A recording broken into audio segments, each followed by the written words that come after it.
This is a coffee making machine. As you can see, it's got a filter here, and it's also got the beveled edge here. And it's a thermal flask, so it's got the thing, and it is 1 litre or 34 fluid ounces. And I'll just put a scoop of ground coffee inside.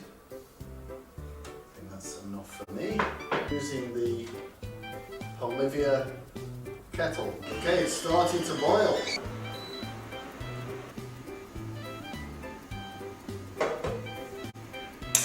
Okay, now we put this down and let it wait for a few minutes.